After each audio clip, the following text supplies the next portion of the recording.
Good evening. We begin tonight with a major development in the search for Nancy Guthrie, the 84-year-old grandmother who vanished from her Tucson home on February 1st, 2026. Tonight, the FBI has made a deliberate, calculated shift in strategy, a shift that most people completely misread, a shift that brings this case closer to breaking than at any point since Nancy disappeared. What changed? What it means? Who investigators are now focused on? And what the person sitting on the answer to this case is about to face. Subscribe right now and hit that notification bell and turn on every notification, because what just unfolded in the Nancy Guthrie investigation is not the story of a case running out of steam.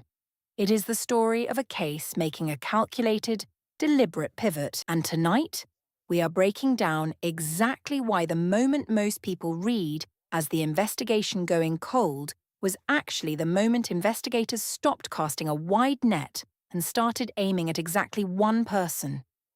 The one person who already knows that face, who has seen those eyebrows, who has noticed that pinky ring, and who has been watching this case every single morning, knowing that what they know could bring Nancy Guthrie home, and also knowing that the science closing in on this case does not care how long they wait. 40,000 tips, 40,000 phone calls, 40,000 people picking up the phone and saying, "I think I know something." That is how many tips flooded into the FBI and the Pima County Sheriff's Department in the weeks after Nancy Guthrie disappeared. Some days, 4,000 calls in a single 24-hour period. 4,000 separate human beings on a single day convinced enough by what they had seen or heard to reach out to a federal tip line.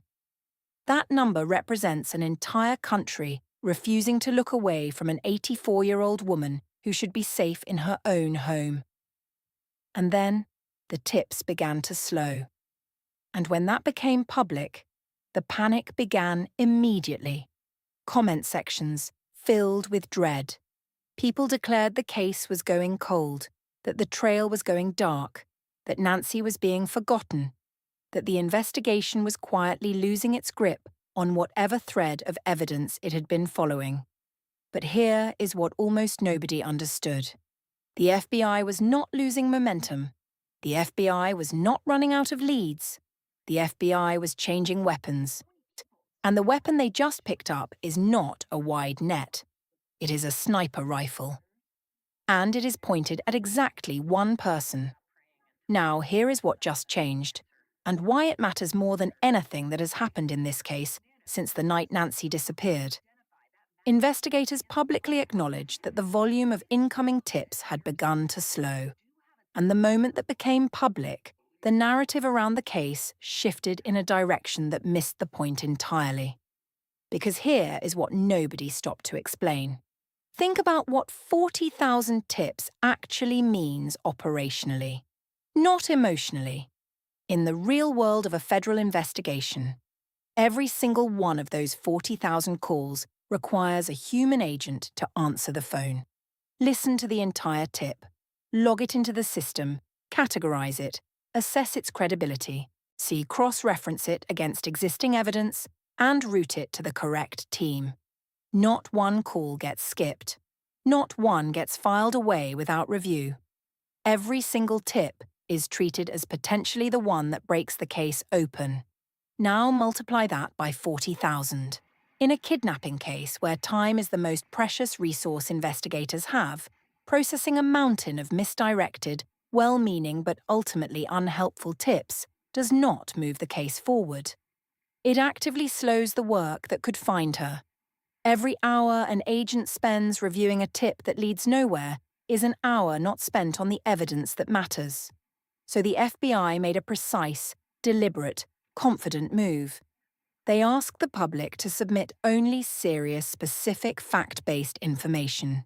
No well wishes, no personal theories built from internet forums, or no emotional messages with nowhere to go inside a federal investigation. This was not the FBI asking for less. This was the FBI asking for better. They were taking a funnel with 40,000 voices and narrowing it down to the one voice that actually changes everything. The one person who genuinely knows something real. The one person who has seen that face without the mask. The one person who is sitting on the answer and has not yet decided what to do with it. This is not what a struggling investigation looks like. This is what a focused, tightening, closing investigation looks like. There is a significant difference between the two, and understanding that difference is everything when it comes to reading where this case actually stands right now. And what the investigation is tightening around, more than anything else right now, is a face. A very specific face. One that has been subjected to frame-by-frame forensic analysis. A face that, despite being hidden behind a ski mask on the night of February 1st, has revealed far more than the person wearing that mask ever intended. Because here is what forensic analysis of that doorbell footage has been able to confirm. And it is more specific than the headlines have ever fully explained. The eyebrows. Visible through the eye holes of the ski mask, the suspect's eyebrows have been described by analysts as distinctive in shape, arch, and weight. Not generic. Not the kind of feature that belongs to 1,000 different faces. Distinctive. Specific. Recognizable to anyone who has ever sat across from this person in an ordinary moment. At a dinner table. In a car. In a conversation they never imagined would one day matter to a federal investigation.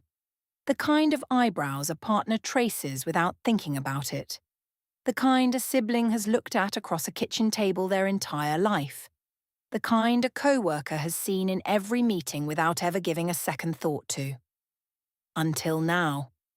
The mustache. Confirmed through forensic review of the footage, a black mustache is visible beneath the lower edge of the mask, where the fabric does not fully conceal the area around the mouth, specific in colour, specific in style, the kind of detail that belongs to one person and not another. Something that someone who knows this man sees every single day without realising that somewhere an investigator is studying that exact feature under laboratory conditions. The pinky ring. This detail was confirmed publicly by the sheriff himself. Even through the thick protective gloves worn during the crime, a pinky ring is visible on the footage. A pinky ring is not an accident. It is a personal choice. A piece of jewellery someone selects and wears consistently because it is part of who they are and how they present themselves to the world. Someone who knows this man has seen that ring, has shaken his hand and felt it, has noticed it without ever imagining it would one day appear in a federal evidence file. The ring did not disappear because he put on gloves, and now it is part of the record. The holster.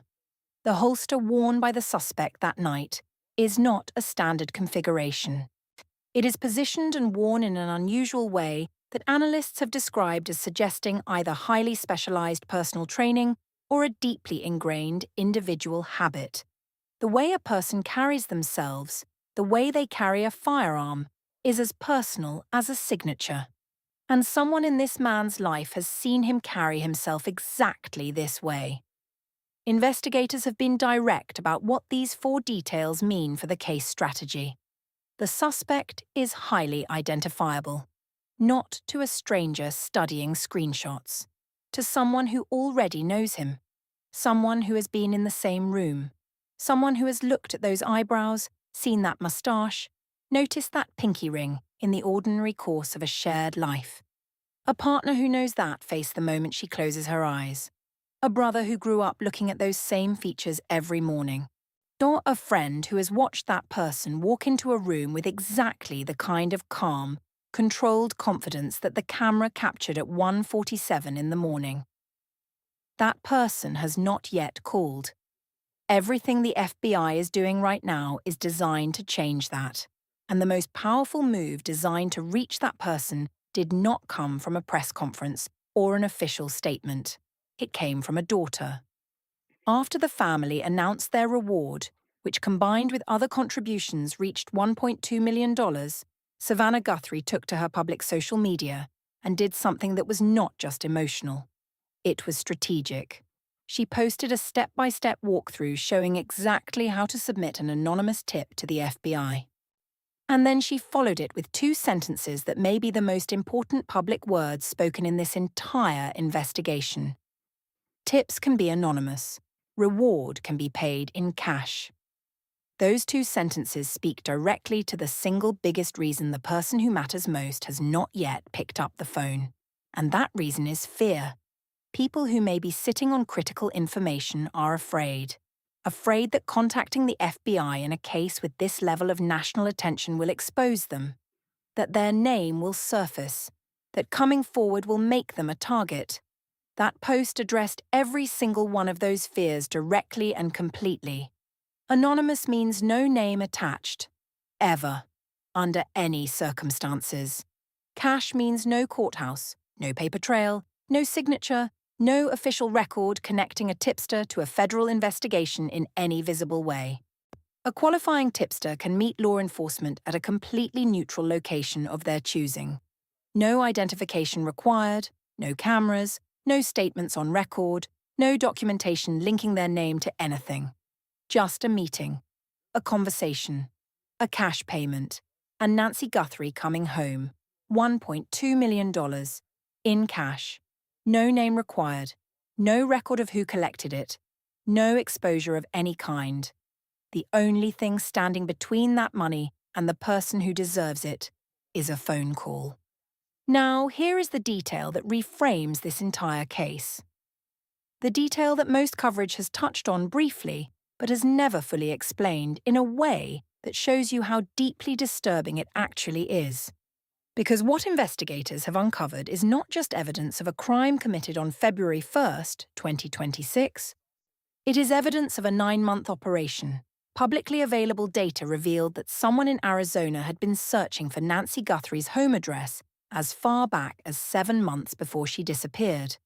Not a general search for the neighborhood. Not curiosity about Tucson. A targeted search for one specific address belonging to one specific elderly woman. That same address was then searched again through image search, with someone specifically looking for photographs of the property and maps of the surrounding area. These searches happened across multiple separate windows, spanning several months. Someone was building a picture, studying a location from the safety of a screen, long before anyone had any reason to look at what they were doing. And then, 3 weeks before Nancy disappeared, something happened that connected the digital research to the physical world in a way that is almost impossible to dismiss. A resident near Nancy's home spotted a suspicious man in the area, hat pulled low, moving slowly, studying the street with the focused, deliberate attention of someone who is not lost and is not browsing. Someone who is memorizing. This is the same date that investigators later specifically flagged as a key pre-crime surveillance moment in the entire investigation. Someone was there, on that street, looking at that house, 3 weeks before they came back in the dark with a mask, a backpack, and a plan. And then, in the weeks before Nancy disappeared, someone searched for her famous daughter's salary. Not the property value, not the neighborhood, but the specific annual income of a nationally recognized television personality. There is only one reason someone researches a specific person's salary and then, weeks later, sends ransom demands for millions of dollars. They were calculating what the family could pay. They were assessing the financial viability of the target. They were doing the same research a predator does before selecting a victim. And they were doing it from a keyboard, months in advance, believing they were invisible. This was not impulse. This was not desperation. This was not a crime of opportunity. This was a 9-month research project with a human being at the center of it.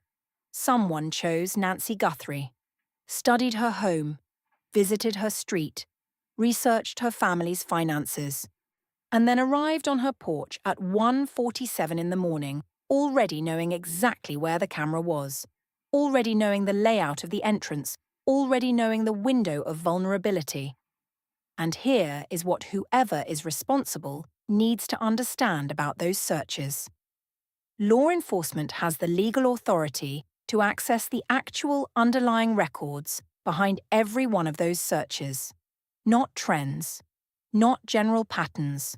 the complete records, including the device that made each search, the account attached to it, the precise geographic location of that device at the moment each search was made. They do not see a trend. They see a device. They see a location.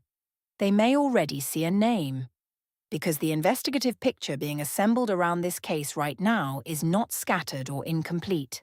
It is a tightening structure, but it's a narrowing frame. Multiple independent streams of evidence moving toward the same point from different directions at the same time.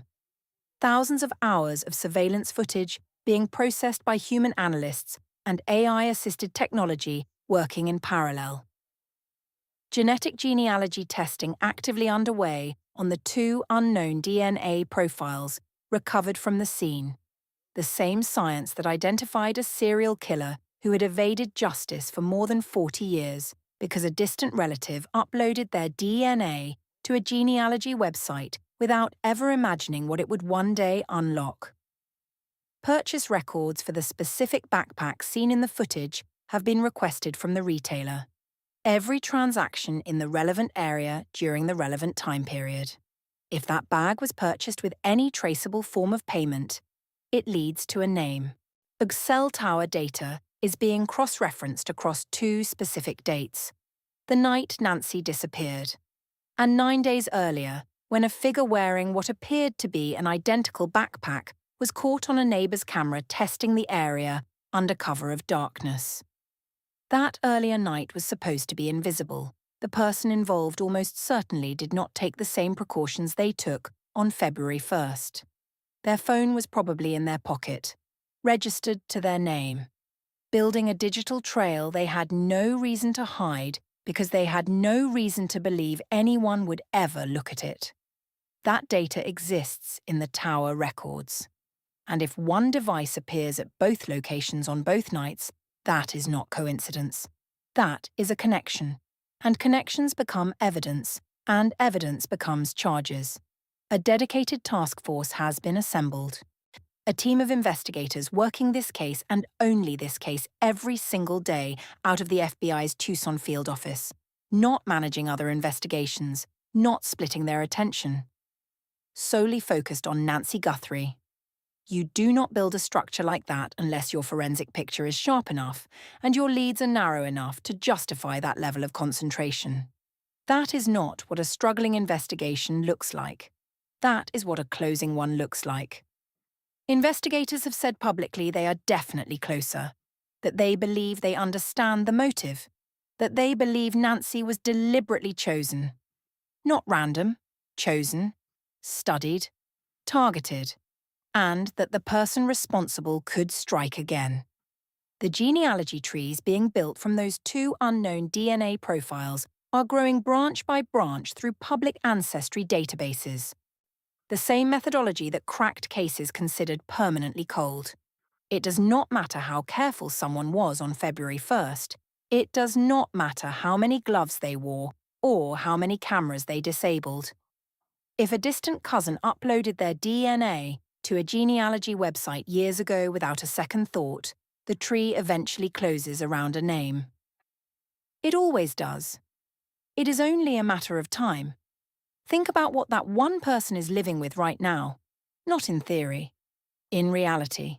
Every single morning, they wake up and the case is still in the news. They see a description of a pinky ring and they know exactly which hand it sits on. They hear the tip line number and they feel the weight of what they know pressing down a little harder than it did the day before. They watch a daughter stand in front of a camera and beg for someone to come forward. And somewhere inside, they know that appeal is not aimed at a faceless crowd. It is aimed at them. Because the people running this investigation know the same thing that person knows. The answer is not lost somewhere in the desert. It is sitting inside the knowledge of someone who is making a daily decision to stay quiet. And every day that passes, that decision becomes harder to justify and easier to regret. Because the science does not get tired. The DNA does not stop being DNA because weeks have passed. The cell tower records do not erase themselves. The genealogy trees do not stop growing. The only thing the passage of time does in this investigation is give the evidence more time to be processed, more time to be compared, so more time to close the distance between what investigators suspect and what they can prove in a courtroom. And once that distance closes, the choice that exists today disappears completely. The choice to come forward voluntarily, to be the one who ends this, to collect $1.2 million in anonymous cash and walk away from a secret that is becoming heavier every single day. That choice has an expiration date, and that date is the day the science delivers its answer. Savannah Guthrie said publicly, "If you have been waiting and you have not been sure, let this be your sign. Please come forward. Tell what you know." That was not written for a general audience. It was written for one person. Someone who recognized details in this case from their own life. Someone who has been watching this investigation close in and calculating. Every single day, whether staying silent is still worth it. The FBI is not sending a distress signal. It is not the sound of an investigation running out of ideas. It is the most precisely targeted, most carefully constructed, most financially incentivized appeal this case has ever produced. Aimed at exactly one person, in exactly the right language, with exactly the right guarantee of protection. Be the one that brings her home. As of tonight, Nancy Guthrie has been missing for more than 6 weeks. She was taken, deliberately, by someone who had spent months preparing to take her. The family has been cleared, the science is running, the task force is working, the genealogy trees are being built, the cell tower data is being analysed, the purchase records are being cross-referenced, the search history has been examined. And somewhere out there, someone is waking up every morning knowing they are one phone call away from either changing this story or being consumed by it. If you have any information about Nancy Guthrie's disappearance, no matter how small it seems, the FBI tip line is 1-800-CALL-FBI. You can also submit tips online at tips.fbi.gov. Tips are completely and permanently anonymous. The reward is $1.2 million, and it can be paid in cash with no identification required and no record of your name attached to anything. In our next video, we go deeper into the forensic evidence, into what those two DNA profiles mean, and how genetic genealogy actually works. Into the cell tower data and why one specific night, 9 days before Nancy disappeared, may turn out to be the most important detail in this entire investigation. Into what the evidence already in the public record strongly suggests about how this was planned and who was involved. Because this channel does not stop when the headlines stop. We follow the evidence, all the way to the end. Drop a comment right now and tell me which detail in tonight's video is the one you cannot stop thinking about. The pinky ring, the 9 months of searching, the rehearsal 9 days before, the Bitcoin wallet that nobody has touched. Tell me what is sitting with you.